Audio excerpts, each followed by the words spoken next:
emergency pod situation. We Mura's not here, but Chris and I said, hey, what else do we have to do besides we didn't spend 2 hours sitting next to each other after the game talking about all this stuff. We said, let's go and do it some more tomorrow. It's going to be fun. Got a lot of shit to talk about here, obviously. Let's go.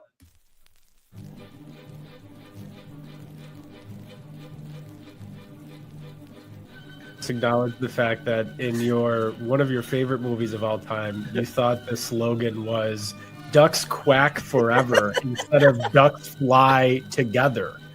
No, it's you also bad. think they live in wells. It's the whole theme of the movie, Lou.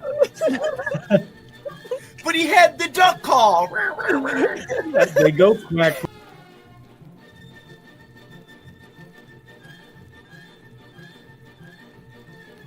It would be Malcolm Subban, mostly because that one season where instead of letting him play for the Sabres for the last game of the year, they had him sing the national anthem. And it was a real, like, you're under contract, the season is over. We know you've only gotten to be up here a couple of times. How about you come back up here? Oh, great, I'll put my pads in the car.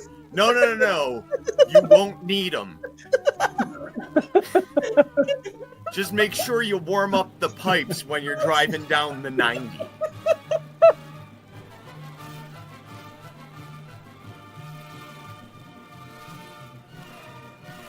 Mitch Marner. You heard it, Mitch. If you want to sign here, you can drill Ryan's mom.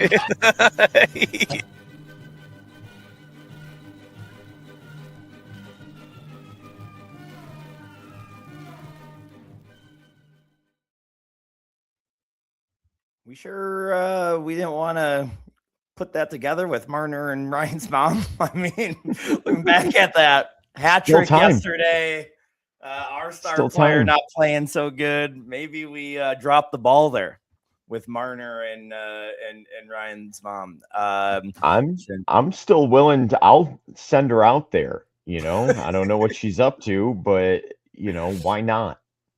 Out to Vegas. Ryan's not here. He can't veto it. So I think it's unanimous. For sure. I don't even know where to fucking start. There is I'd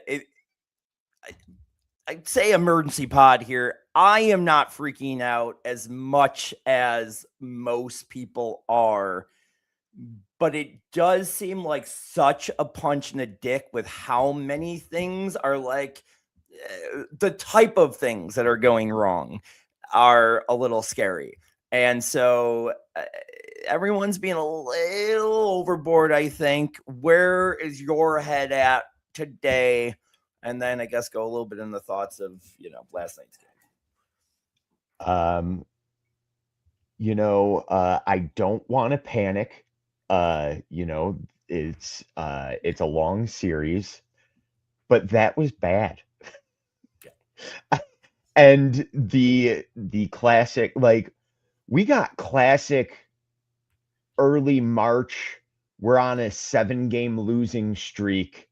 Like, we were bad and it's unacceptable. And we're going to watch them play like that for 4 more games, post-game interviews there. It was just a rough one all around. I don't want to say that I'm panicking, but I come on here looking like I have a chaplain right now. I assure you people that there is hair on the other side of this. It's just a different color. I didn't lose a bet. Okay. I didn't bet the house that, the Sabres were going to win yesterday. And now I can't yell into the camera looking like this right now. The power play needs to be fixed. We need to fix the power play. I can't do that. And I want to do that. I want to do that badly, but I can't. Yeah, that's really great. I I don't. So yesterday was bad for sure. I did say on this podcast when we previewed it that last week, I said that I expected games to get out of control on each side. I expected a Montreal romp. I expected a game like yesterday. I will say one thing about yesterday that I think was like a very common theme in how I looked at this team this year, and kind of why I got positive early on in this run, where it looked like they really were good, is that even when they were struggling in the beginning of the year, even in times of bad games and stuff, there's been a very few stinkers when it comes to effort. And I really don't think that was the issue yesterday. I think there's some guys playing hurt, Tage especially. I think there's some guys trying to do too much. Quinn is right on the cusp of, I feel like if one of these goes in, he's going to go on a streak. He's skating well. Norris has had maybe 13 wide open nets in the 2 rounds of playoffs so far, and he's missed. I don't necessarily see it as an effort thing yesterday. Did you see it anything different?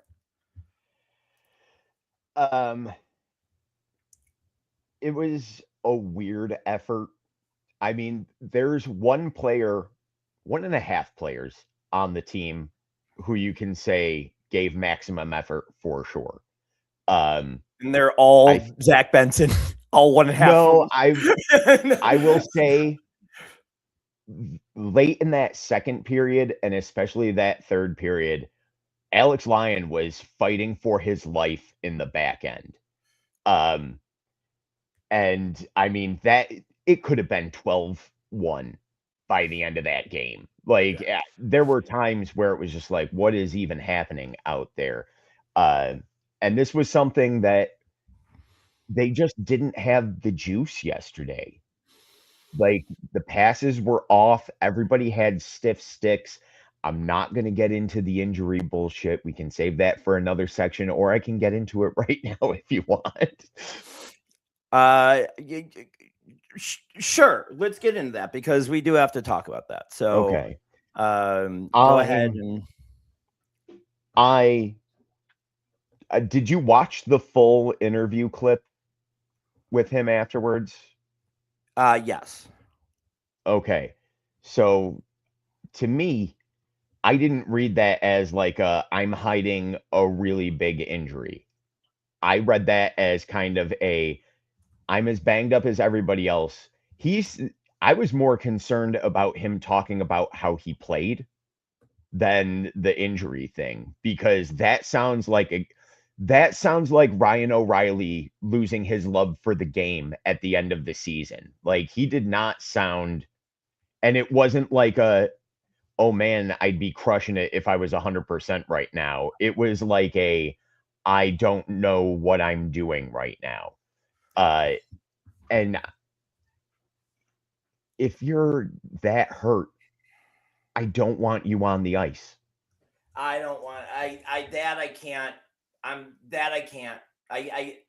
No. A lot of people are making that point, and I'll argue with you. I can't get on board with that. I understand, and he might be seriously hurt. I think there is a good chance that I think he is. I think he is. I don't think he is. But if he is, he's the stupidest person in the world trying to do a spinorama. But he wasn't trying to do a spinorama. He was trying to get, and then he ended up spinning. I'm not talking about the goal. I'm talking about one of the failed power play. He was bad even outside of the goals. Oh, 100%. 100%. 2 good checks in the defensive zone, and outside of that, he was horrible. No, I'm going to fight you on that too. Horrible. He threw a couple hits on the forecheck too, which right away even made me feel even more so that he's hurt, and that maybe sounds counteractive. The dumbest guy in the world, then. No, what I feel like he was doing was knowing how limited he is skating right now. It's the skating that's limited. I mean, I'm not bragging. I've been on top of the ice for 5 straight games, and I've been watching him, especially the last couple when he's seeing struggle, just trying to see where it's going wrong. It is 100% the skating. He's just not as fast and electric right now. So I think when I started seeing him throwing the body around, I'm like, oh, this dude's trying to do shit that he doesn't normally do because he knows where he's limited right now. I think it was Dwayne from the other whatever, two goalies, whatever, Mike. I think he posted today like the slew foot from McAvoy in the first round. I think that was right around the time where this started going. It could get 2 games before that. What's that? He wasn't great for the 2 games before that.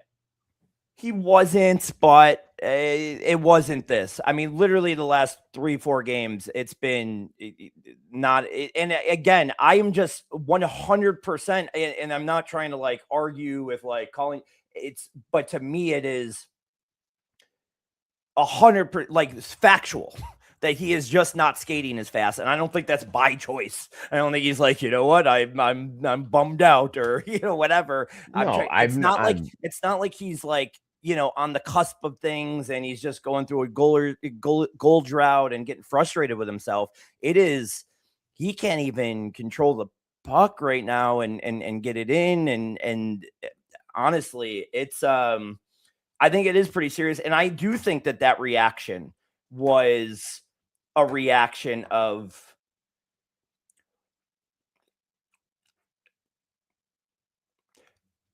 like, how do you say I'm hurt without saying the words?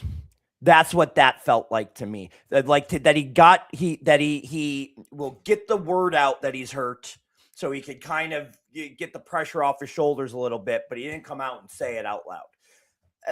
Not for nothing, everybody's banged up this time of year. But this, I think, is pretty significant, to be perfectly honest. That he snapped that answer back, and it was cunty. I feel like if you want to say you're hurt without saying you're hurt, you take a second and you say everybody's playing banged up this time of year. That's not an excuse. Dude, I'm not trying to make this. I know a lot of people are fighting this today, and I'm not trying to make anything super political here, but we're comedians and things are funny. And those fucking Charlie Kirk, all the Charlie Kirk fucking tweets yesterday were so great.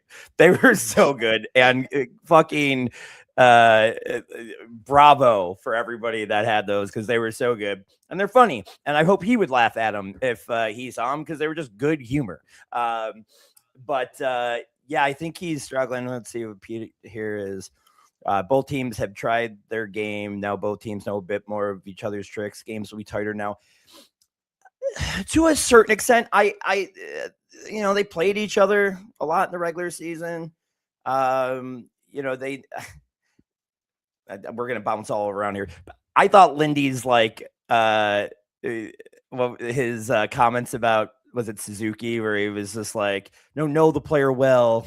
But I was like, I felt like that was kind of like a backhand, like he wanted to like say he's not there yet. He's not star status yet, the way he worded that. And I thought that was kind of shitty. But Lindy's you need a translator for Lindy's interviews to like know what he's actually saying deep. Like he thinks about his words for sure when he goes out there.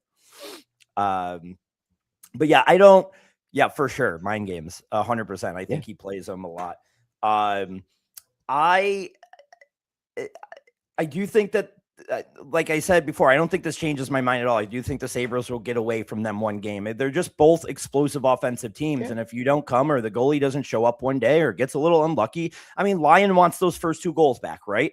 But I'm not going to shit on him. Like you said, he ended up playing really good. He got it together towards the end of the, made some really big saves second half of the game, and they scored 1 fucking goal. You can't win games when you score 1 goal. I'm sorry. They were not timely goals. And so if those 2 goals go in, you never know what else is going to happen. I get that. But I wasn't scoffing at you. Carolina is on spring break for the next 6 weeks. Jesus Christ. They won in overtime. Yeah. Oh my God. Yeah. I mean, well, let's talk about again. We're gonna bounce all over today. I don't think everyone's like, fuck the NHL. They're gonna get. I don't know if it's the worst thing in the world for the Sabres or Habs. I mean, when in the season, besides the Olympic break, did you sit for this long? Hockey's not like baseball. It's not like a game of like, habit and repetition. So it's a little bit different. So it's probably beneficial. I'm probably trying to try too hard here, but I don't necessarily, I don't think it's necessarily a great thing for them. But you're just, and I don't know how you've been fighting with South Buffalo all day, because you were just defending Tage Thompson hindering his team playing hurt because he's a man's a man. And this team having a fucking an Olympic break possibly going into the conference finals isn't a help to them. It's not like they're locked out of the facility. If this game goes 7 rounds, it's not like they're locked out of the facility for 10 days. Like, right. They're going to be getting in their repetitions. Yeah. They're going to be skating. Yeah. It is crazy how bad the NHL has been with scheduling. From the first round, we didn't find out till things the last second. And mysterious. There's no way that anybody that knows hockey in those offices couldn't been like, all right, Carolina, Philly might be a short series, and Buffalo, Montreal is probably going to be a long one. And maybe we don't do this. Maybe we find another way to be, and whatever. There's arena commitments and all that shit. But I just, I agree. It's a lot. I think we have 5 or 3 more wins to worry about before we could fight about that. But are you trying to say that Tage Thompson is faking his injury so that they don't advance and they don't have to cancel the Forrest Frank Jesus Saves tour at the arena? Is that what you're saying, Lou? That's exactly what Tage is doing. That makes total sense now. No, I honestly, we joked about him, and we could joke about his politics, you and I, quite a bit. But at the end of the day, like, obviously, we want him and need him to be his best. I'm gonna defend him here. I don't get. Again, it's not like he's just trying to, or he's goal struck. He's missing wide open nets and stuff. He's not finding space, and so I just see it with the speed, and they got to do something. I think. I mean, maybe even like moving him to the wing. He played a lot of wing yesterday. He ended up moving to the wing. There was some time where McLeod was centering and he was on wing, and they flipped Krebs down for a few shifts. I don't know if that was because of special teams stuff. It was because Mellenstein was out for a while, I think. Oh, okay. Mellenstein left with he got cut on the hit on the Greenway hit. And so he was out, I think, for a good portion of a whole period. And that's when a lot of that stuff started happening. And then at the same time, Quinn went in the back. I don't know if anybody's in the chat that knows better, because I was trying to follow him in the arena when Quinn came back. I think he went out and in really quick, but Mellenstein missed maybe a whole period or very close to it. Where do I go next? I was setting you up for Warren Spahn with the South Buffalo. I was going to say, so you mentioned friggin' can we, I know this has nothing to do with the hockey team, but Gronk's at the fucking arena yesterday, and then they got him on the interview like he's a Buffalonian. The dude's a fucking idiot. Shits on Buffalo every fucking chance he gets. Every chance. And dumber than dumb. And then, of course, it's Gronk and Patrick Kane are the 2 best athletes of all time in Buffalo. I'm gonna give them that credit. They are. And it just sucks because they're the dumbest people in the world.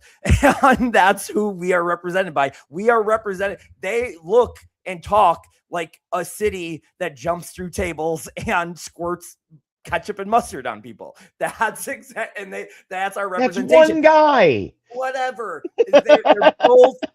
They're both stupid. I know all of South Buffalo fuckings are related to Patty Kane and loves them. And who cares if he punched a cabbie 20, and it was 20 years ago, whatever the fuck it was. I'm sure he's, I'm sure he's only punching other guys now, maybe not his Uber drivers, but he hasn't gotten in a lot of trouble lately, but still.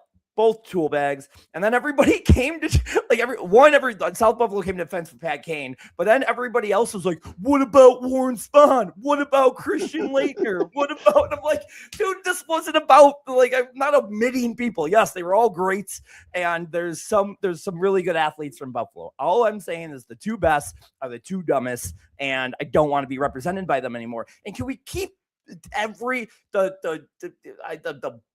Bills players out of there, Gronk, all these guys are just jumping in, trying to be catch on in this fandom because everybody loves the Sabres, and ESPN probably bought Gronk's ticket just so he could fucking do that stupid interview. I'm done with it. Get that friggin'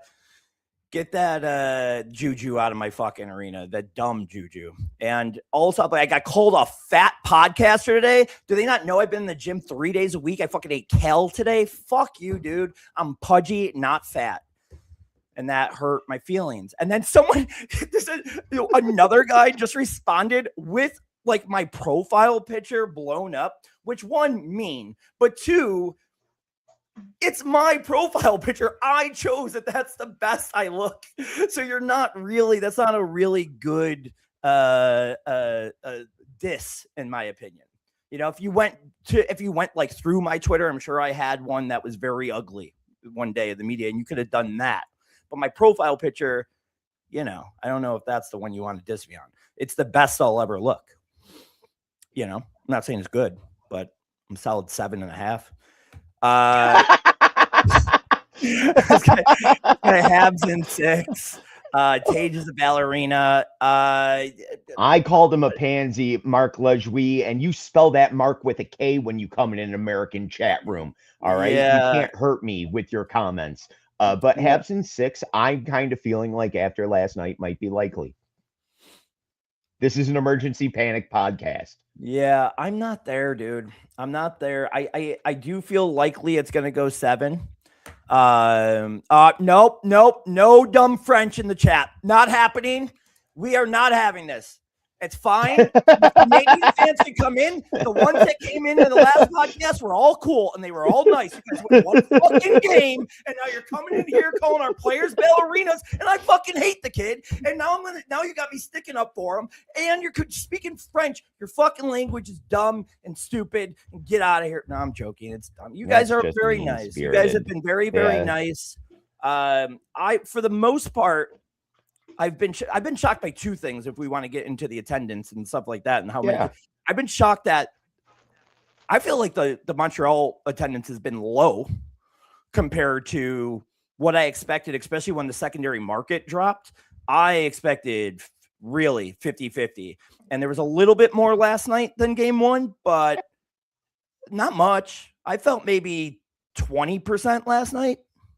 They were well represented, but not. It wasn't close to a 50-50. Thank you, Tony. We cannot speak about. Yes, you're smarter than us if that's what you're trying to say, Tony. Yes, fine. Well, it's fine. Okay. But no, well represented. I think there was like it was a dumb discourse before game 1 where people were like, they're going to take it over and blah, blah, blah. They came, they supported their team. It was fine. There was no, in my general area, I'm up with the salt of the earth in the 300s. Not overwhelming Canadian support up there. The lower bowl was well represented, but even the people up there, in the poor man's seats, good people, jovial trash talking. It was all the fights after the game. You saw them on Twitter were all fucking Sabres fans fighting each other. because they're all fucking stupid drunks from South Buffalo, probably. Sorry, I don't know why I'm hating on South Buffalo so much right now, but I'm fucking pissed. No, there was. Did you see? I mean, there was videos all over today of just like Sabres fans fighting each other outside the arena. Just like, come on, dude. Let's all just take a breath. It's classic. It was one bad game. Let's all fucking get along. And after game one, I think I told you this maybe last night, but after game one, and maybe they're tuning in, I told them about the podcast. I met like 4 Canadiens fans at Ballyhoo, and I became their best friend. I was by myself. I was like, I'll hang out with you guys talking about Montreal. I love their city. I love Montreal as a city. Best city I've ever been to, by the way, in the world. I've traveled a lot. Montreal, love it.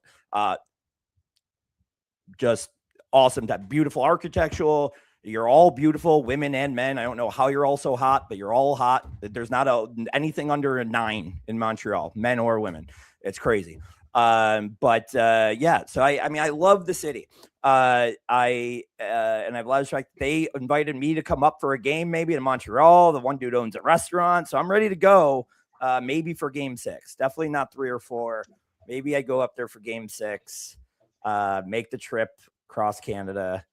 I'm one of the few guys in Buffalo that can get over, but because I don't have a DWI, and maybe I could go represent.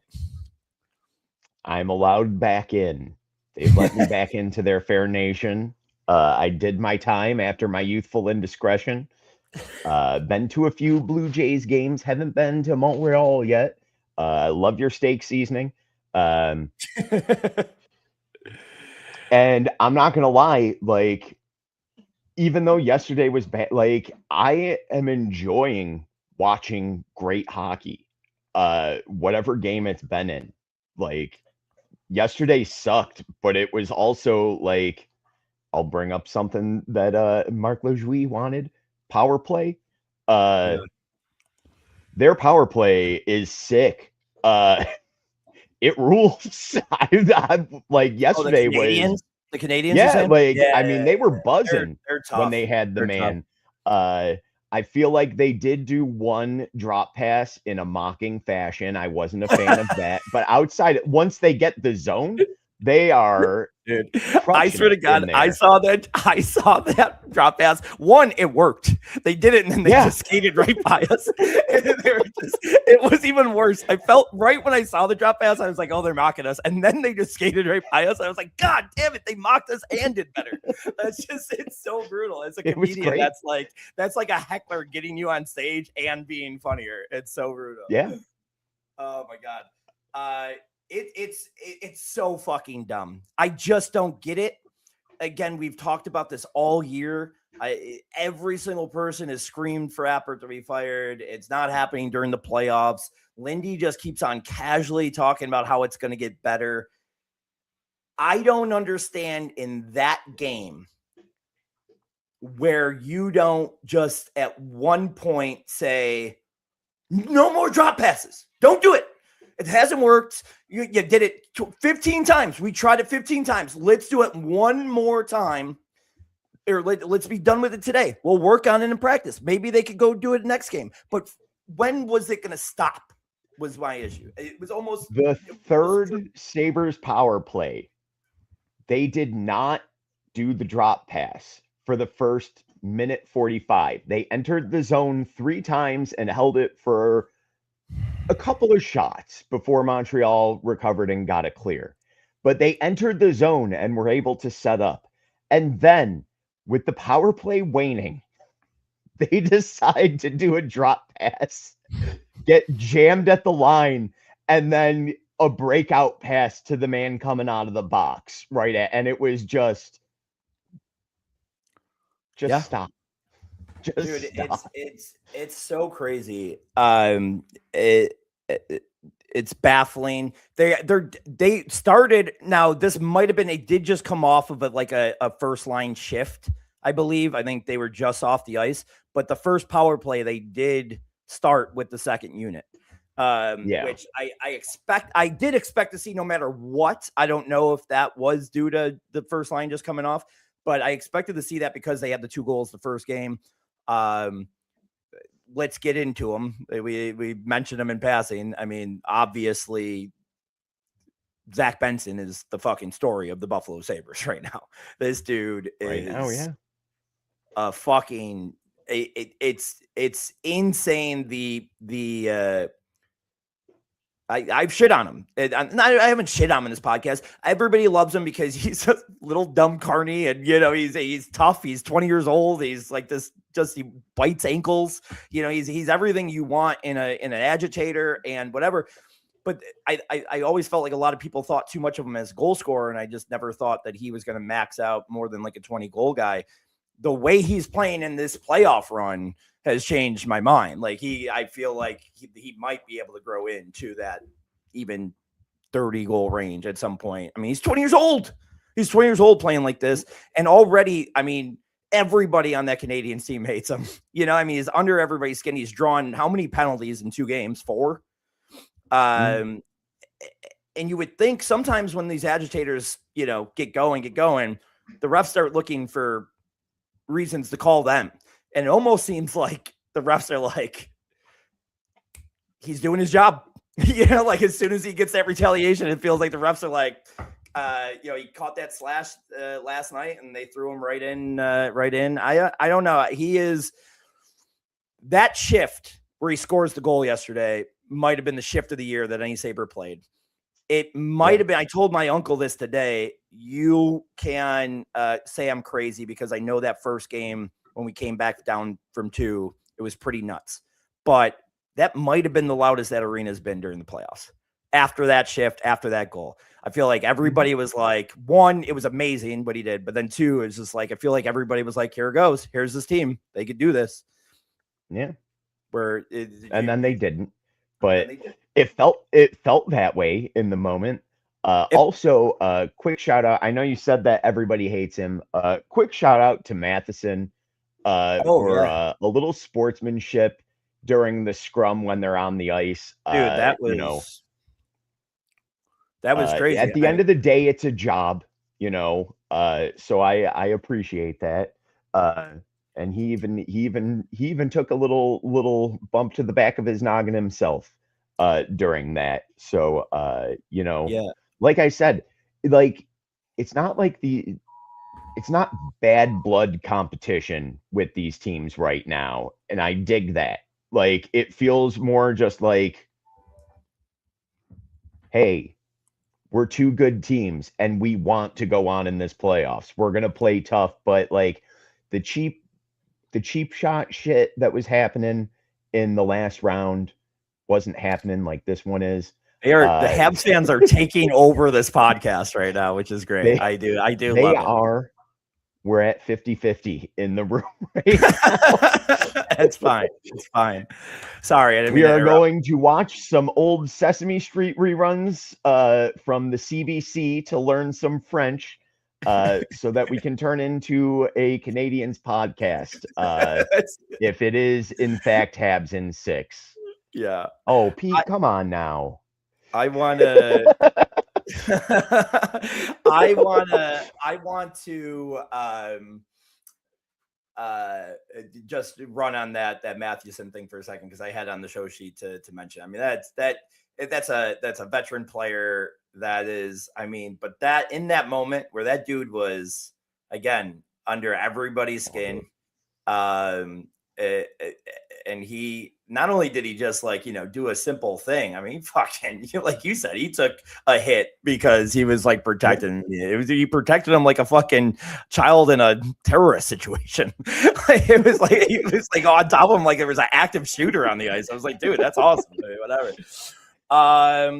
Well, if there was an active shooter, it definitely wasn't a Sabres player yesterday. Oh, that was so good. That is so fucking good.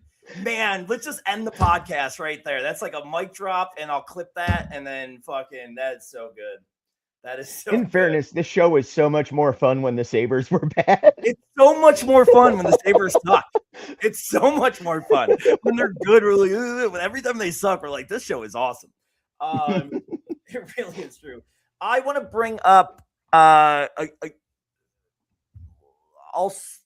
I'll start with this. Everybody's shitting on Norris. I just said it, before in the beginning of the podcast where he's really struggling, and he is. I mean, he's a little bit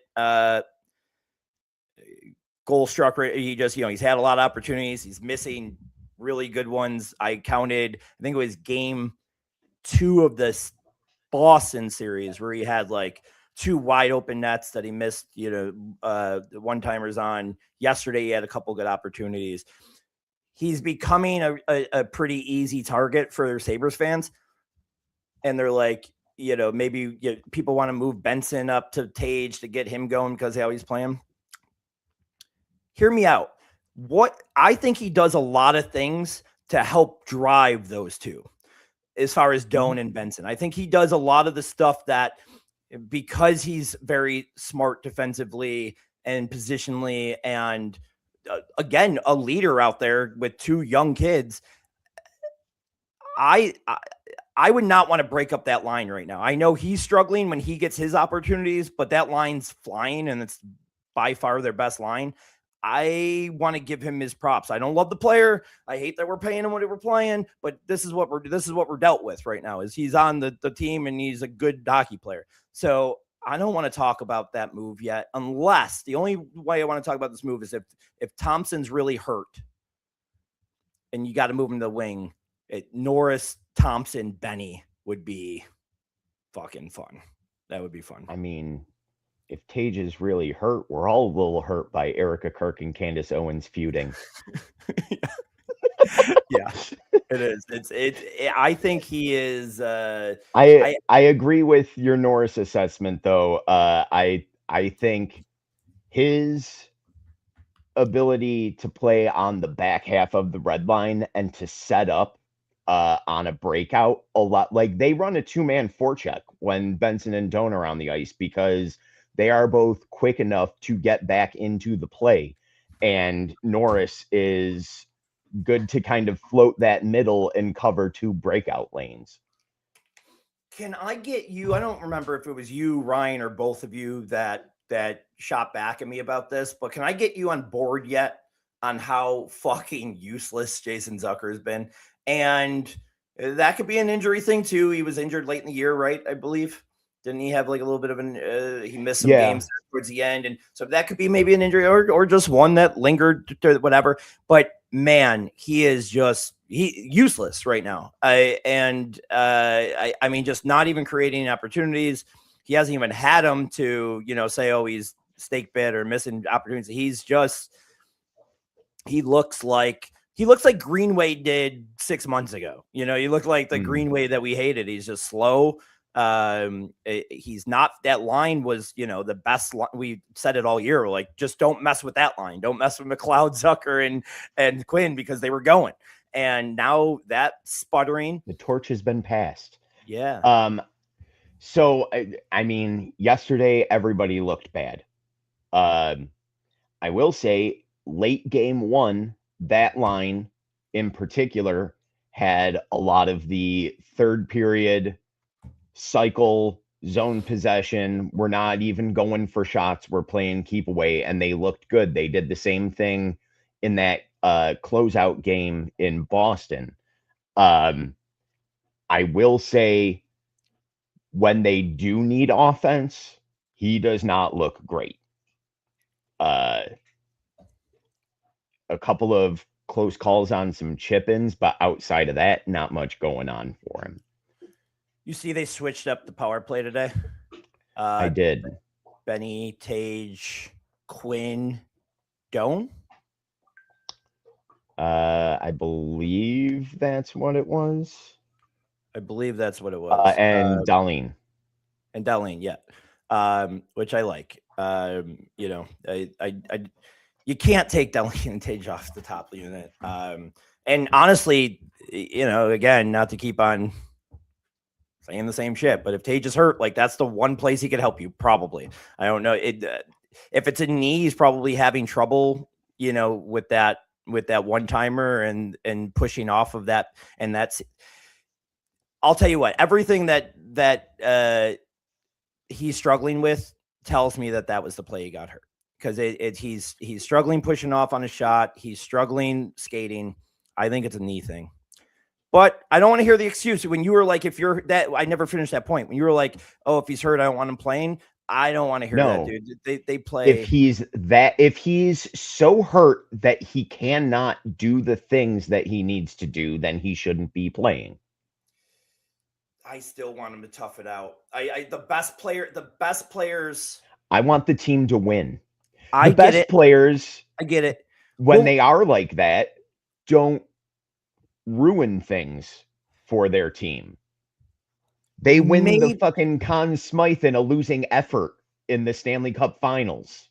There might be a situation where I say, hey, Lindy needs to be better to limit him, but in the same sense that Lindy might be wanting to try to get him out of it a little bit. But I know I want my guys playing through pain, and it evens a lot. I mean, fucking Zadorov played with a torn ACL or whatever the fuck he was playing with. Like, and again, defense is different than, center. And I'll tell you something. He was like a -5 in that series. He shouldn't have been out there for it. Yeah.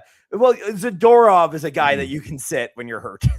I don't know if I want to hurt. I don't know if I want to sit my best player. That's all. It's a game. It's going to be something that I don't think it's a 1-game injury. That's the whole thing. Well, if then it was just 1 game that would like make him better, or, a couple games to sit out to like see if he heals. Sure, I can maybe get on board with that, but I think it's a thing that they've said, listen, surgery after the off season, you're playing through it right now. You're shooting up every day. Can I go back to yell about the power play for a second? Go ahead. The power play! Go ahead. It doesn't matter if they shake up who's on what power play unit, if they cross their fingers and hope to gain the zone and then just set up the 5-point star and nobody does. That's when I was saying the Montreal power play.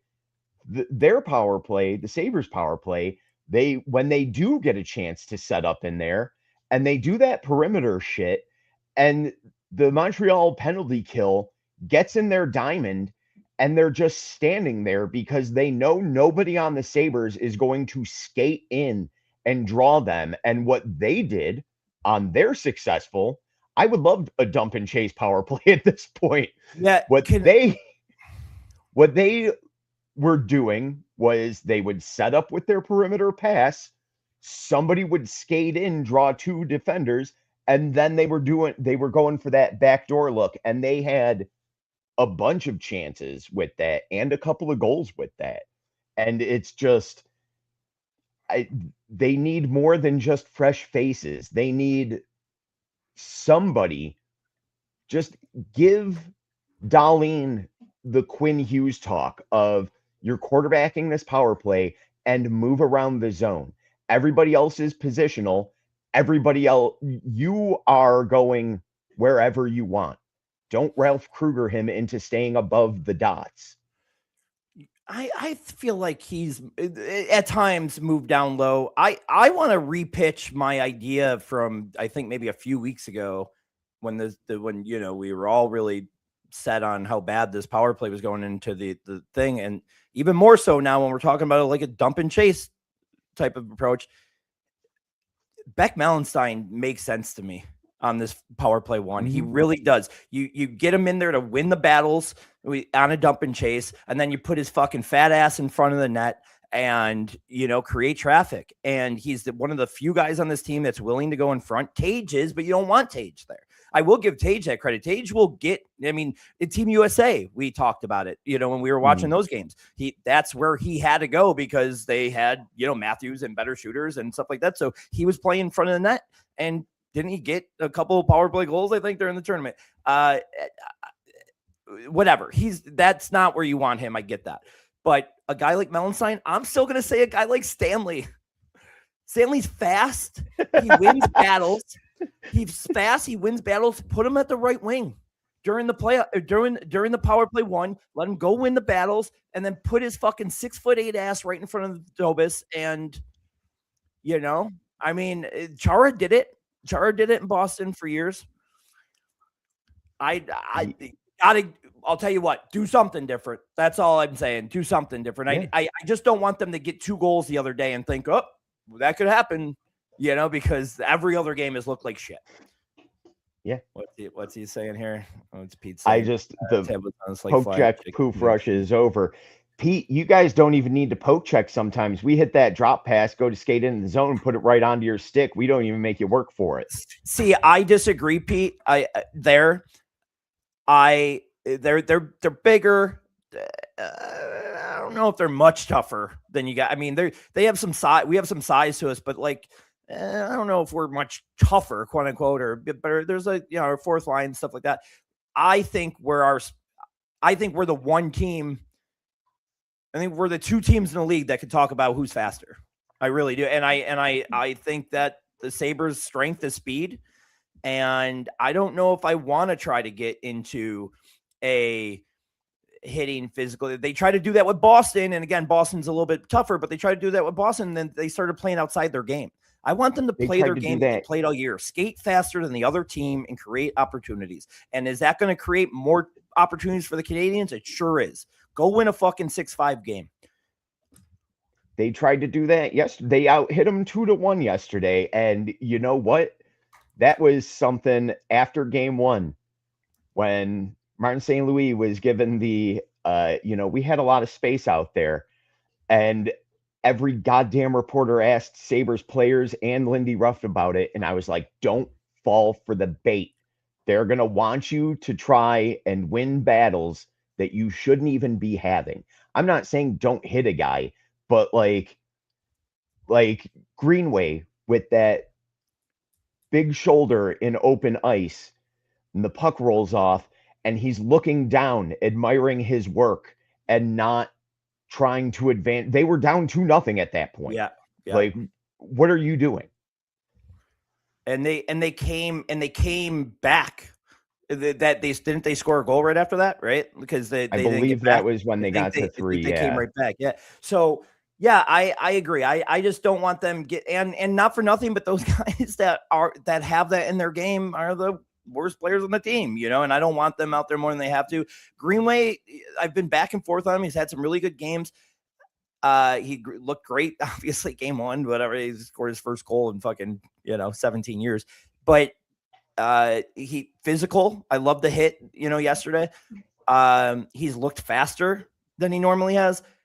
My thing with him, man, you talked about it. You told me I wasn't in the arena. I left the arena early because I couldn't sit there anymore. I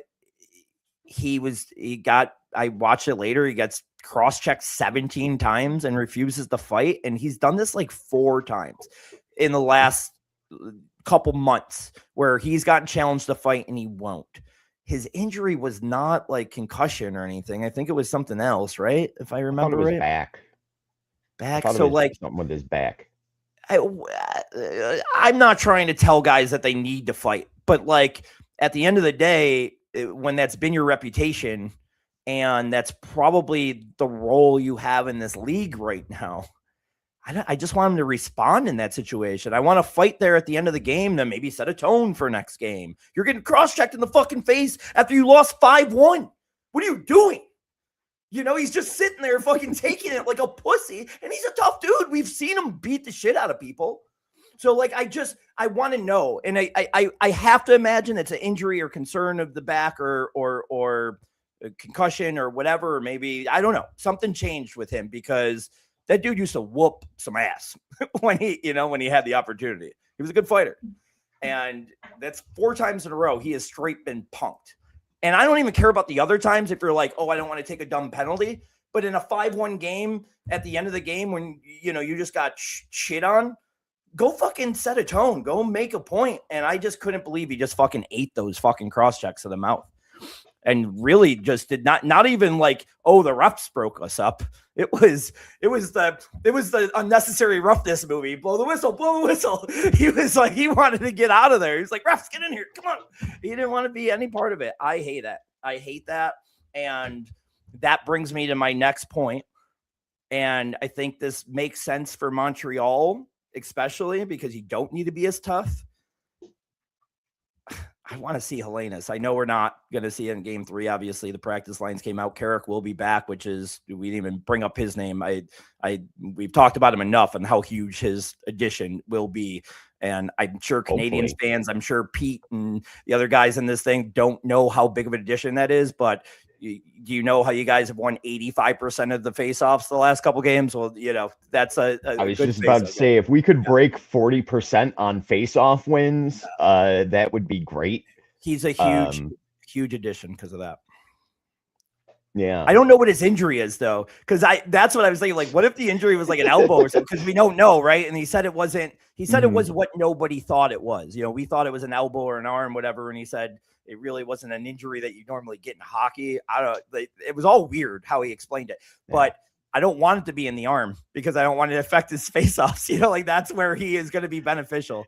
I'm trying to remember what hand he was, because I think it was his right arm was the one that was messed up after that fight. I believe that was the one that he fell on. And I'm trying to remember how he takes his face off. Because I'm just like, what if he's worse?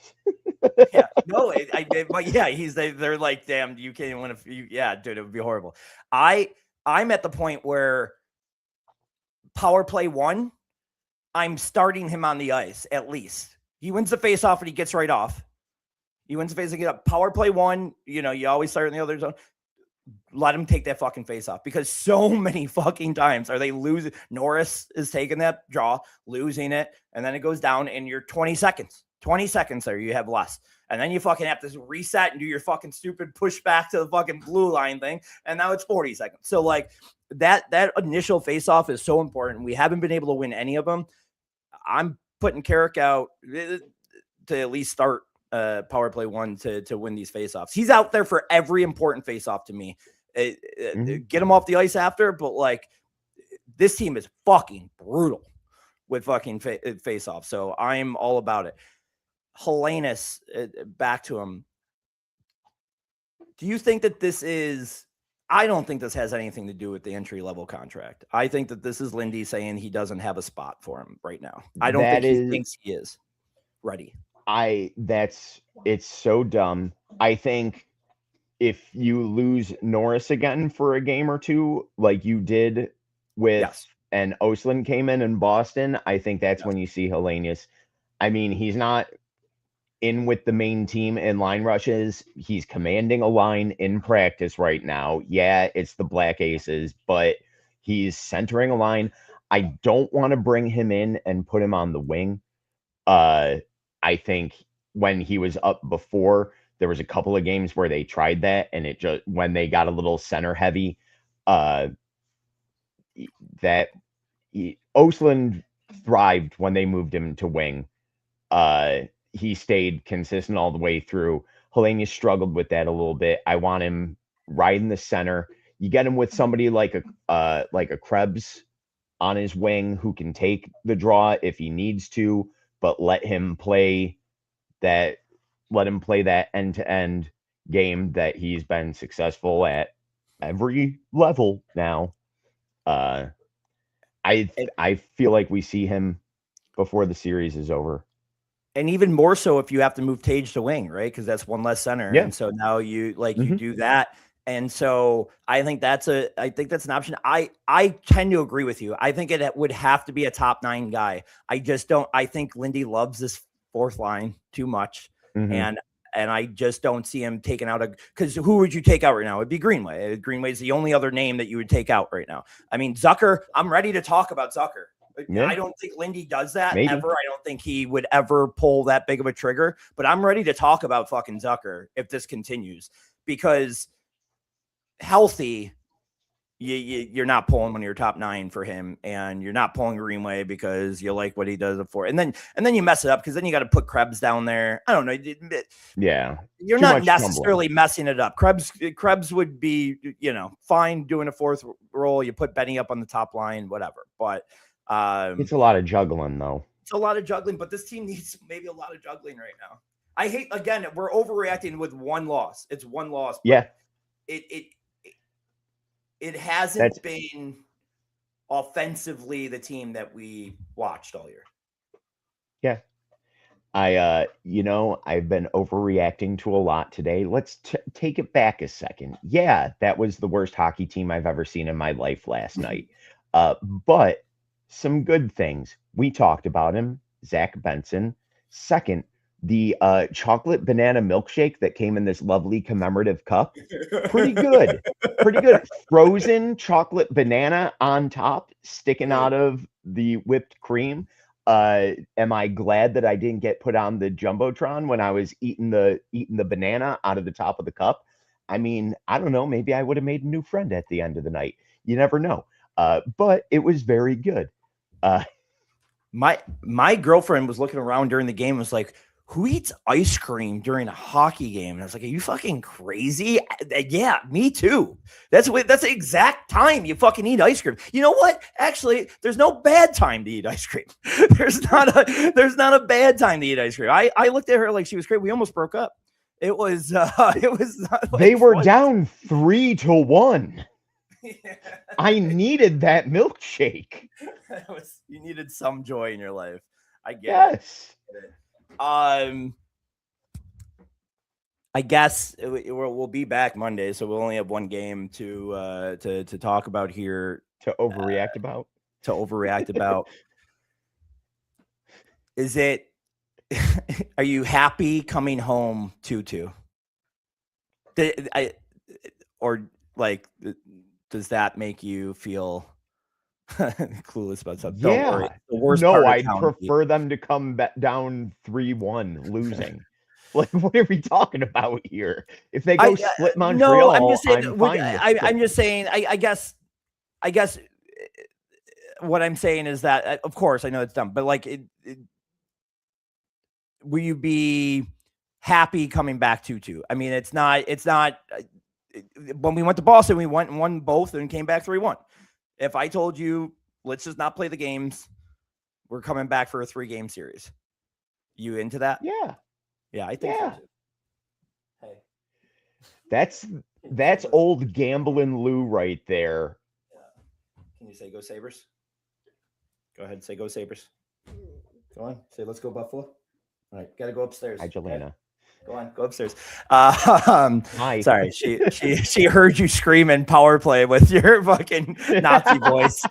And had to come down and make sure I wasn't gonna hurt. It's funny too because she's been upstairs. I thought she's been sleeping during the podcast. I don't know if you got it. I got an Amber Alert. I had to make sure real quick that it wasn't my kid.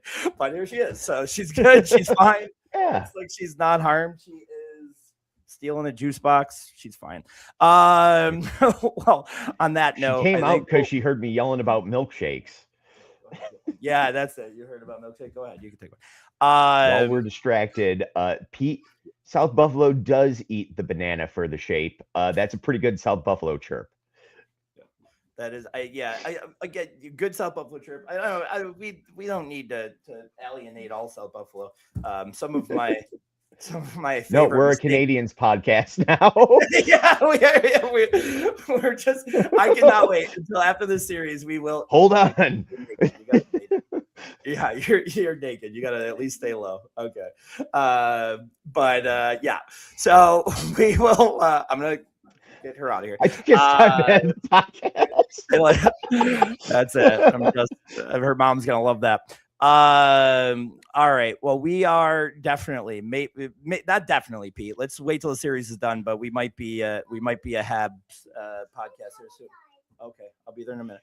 Pete, we'll see you Monday at 9. If we lose badly again, I'll come on in all red.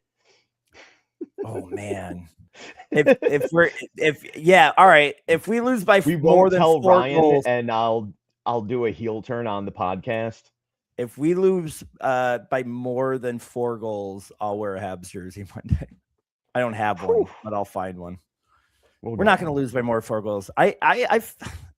Again, all this overreaction, I feel really confident about it. I do think it's going to go 7, and I hope we've said this all along about the series. It's going to be close all the way through, and a game 7 is what? Game 7 is one bad bounce, one bad stupid thing. Oh, I want to bring up one thing. I don't want to just end here real quick because I've got to talk about it. She went upstairs. we talked about this briefly last night. And I think I'm agreeing with you a little bit. No way you go to UPL tomorrow. Right. I agree with that. Let it simmer one more time. Sure. Lose again tomorrow, UPL game 4 definitively.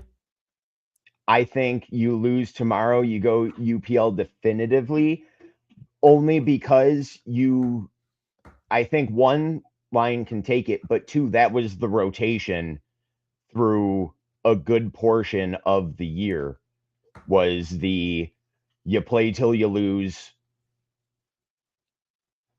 Yeah. I don't think you need to rip it there, but I think if you go with UPL tomorrow, he doesn't look great.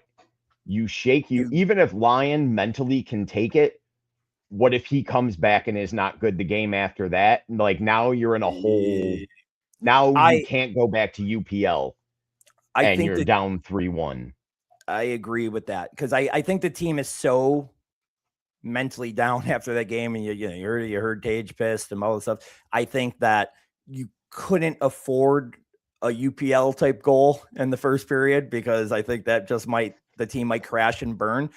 But, and I've said this on the podcast all year about why I think UPL was the guy for the playoffs, was that he is the guy that, he could let up that shit goal, but he's also the guy that can steal a game. And where Lion is just kind of more consistent and steady. I'm not ready. I'm not going to sit here and say that I think UPL should play tomorrow, although like you said, that's kind of been the way that it's played all year. I don't need him tomorrow, but I don't even care if it's like a 2-1 loss tomorrow. I'd be ready for him in game 4. Yeah, I think you just, to shake things up, and I think 100%. you change the team's attitude with that as well. Of, okay, we're going different style, we're going the UP game. I think a switch like that on the road helps them laser in on just doing what they have to do. 100%. All right. And if it doesn't, I'll murder them. On that note, I got to go make sure that my kid's going to sleep at 10 o'clock at night, like a good dad. Okay. Yeah. Go do that. Go Sabres tomorrow. Habs, good luck. I'm glad you guys came in. Good luck to you guys. But hopefully you're come back in on Monday to a loss. And we'll see you Monday night, 9 o'clock, with Ryan Mura back with us. For Chris Plumer, I'm Louie G. Go Sabres. Woo.